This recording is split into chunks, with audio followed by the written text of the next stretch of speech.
What's your view on the current rise in inflation? Do you believe it's transitory? I mean, you talked about that a little bit.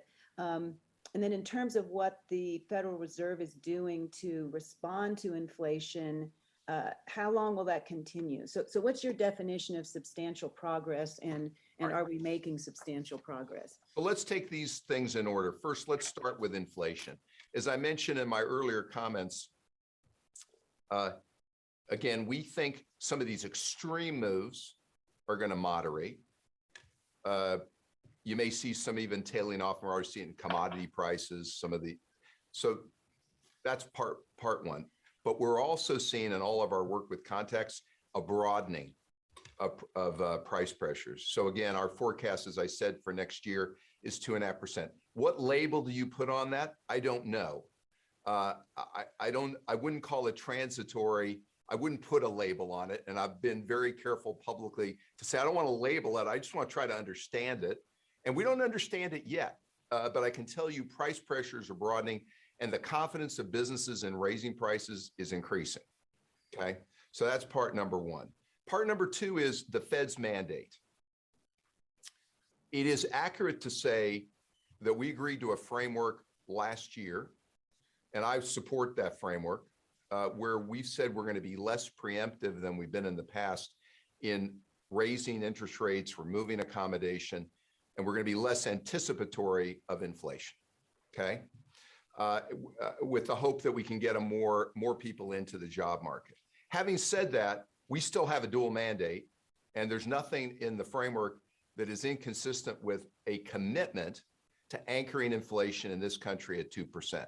We're willing to see inflation run moderately above for some period of time, but we expect to average 2% over time and anchor inflation at 2%. So I take that dual mandate very seriously. And what I hear from communities all through the state and in the country is low, moderate income communities reminding me regularly, especially these days, inclusive prosperity means jobs and price stability. And I'm hearing from a lot of low, moderate income communities, listen, we spend a bigger share of wallet on gasoline, cars, rents. You know, the historic rise in housing prices mean rents are increasing. And many of these communities are expressing concern about being able to make ends meet, even though they're employed. And this is why many of them feel like I got to get a higher wage job or switch jobs because these price pressures. So I take all that into account in my job. And so this is why you're probably getting to the last point, substantial further progress. We have a couple of tools, several tools, but two of them that are the people focus on the most. We are purchasing right now 80 billion of treasuries and 40 billion of mortgage-backed securities every month. The Fed funds rate we've kept at 0 to 25 basis points.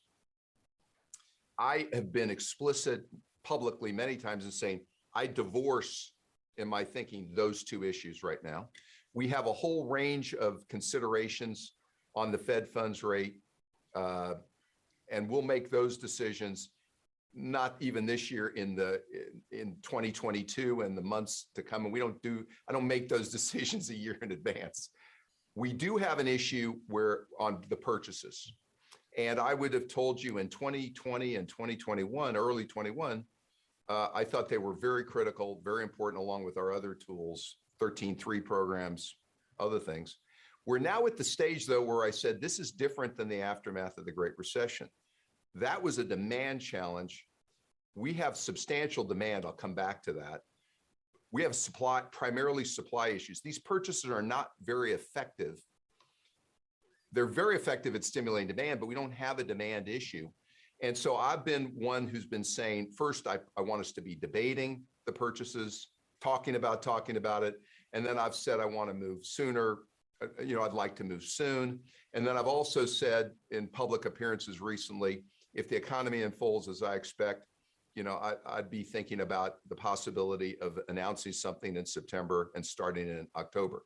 The big caveat on all that is if the economy progresses as I expect, and that's where the Delta variant is just an unknown that I've got to be agile, open-minded, avoid being rigid about.